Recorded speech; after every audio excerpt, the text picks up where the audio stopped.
What up with y'all? It's your boy T-Dog. We're back with another video.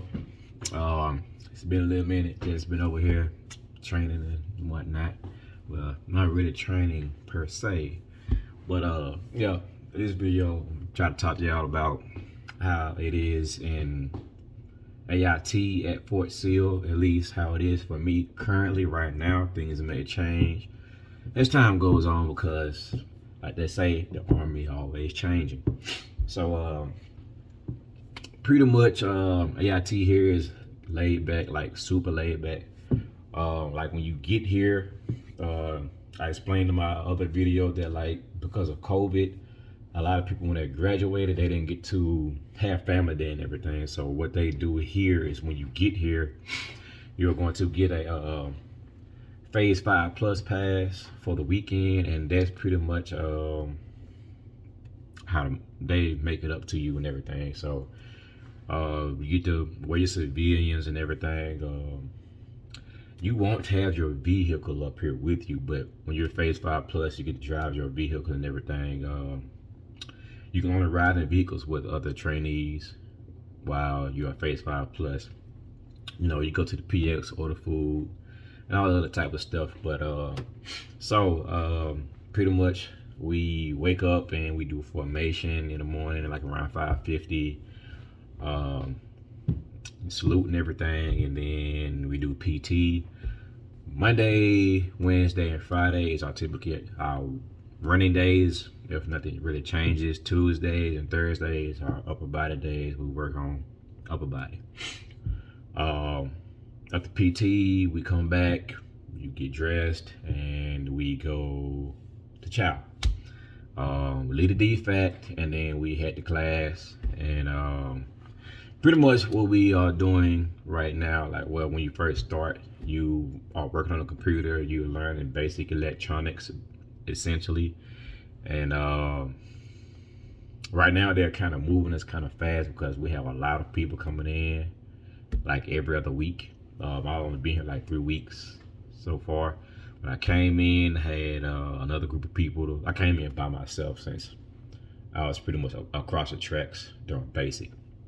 And I came by myself. Like a day later, 3 people came. Not even a week later, maybe 5 more people came. And now today we just got like 8 new people. So like they're kind of pushing classes kind of fast or whatever. So right now I'm kind of behind a little bit, especially since I've been taking care of other things. But pretty much you just go to class and you're working on the computer and everything. You're kind of self-teaching yourself. And you know, you ask your peers for help, and then like, you know, if you kind of stuck or need help, you just ask your instructor, which is typically another sergeant.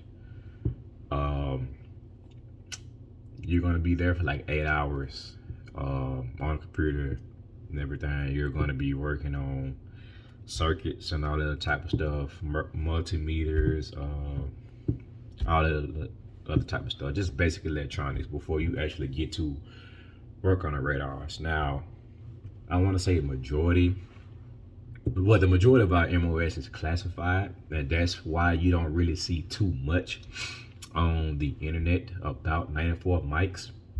But like really what we're doing right now, we were told is not classified because like you can look up the majority of this stuff anyway, but you just learn the basic electronics, like how to use a multimeter across circuits and all that type of stuff, you know, shorts, opens, and all that type of stuff.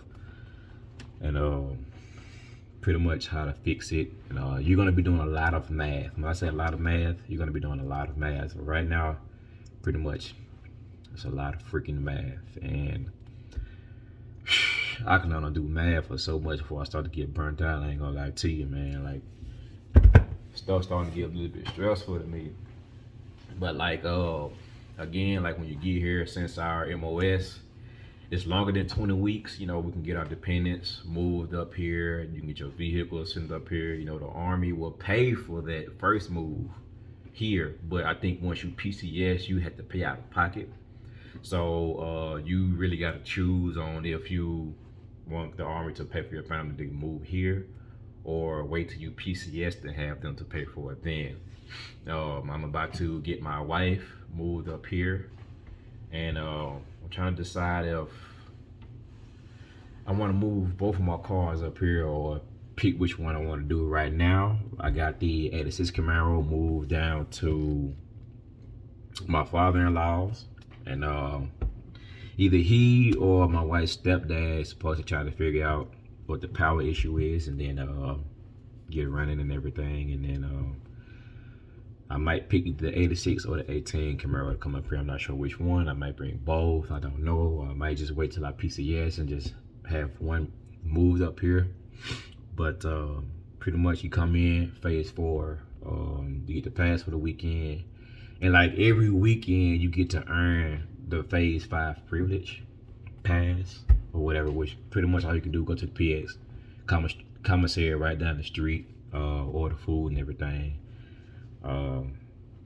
Yeah, you're not gonna have your PlayStation, TV, laptops, all the extra stuff. The only thing you can have is your phone. But once you phase up to phase 5, that's when you get to get your other stuff. And so some people say like you gotta wait a month or whatever, but like pretty much like when you get here, they give you a cheat sheet, which is really like a study sheet, same kind of like what they give you when you go through basic training and everything. I say if you want to phase up fast, just study that. I'm not a study person, so I really haven't been studying, but a few of my battles just phased up tonight, which I might upload this video tomorrow. Today is the 16th, so I might upload this on the 17th. Right now it's 8:31, so yeah, I'm probably just gonna wait till tomorrow. But yeah, yeah, you just pretty much study the chain of command, a little bit of history on 94 might say, look, I'm burnt out right now. A little bit of history on OTD, ordnance training, attachment, and everything.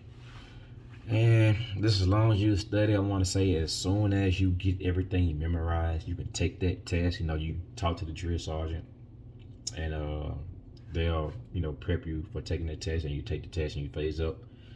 Then, you know, you won't really be all that bored and everything. And then, you know, you can't wear civilians until you phase 5.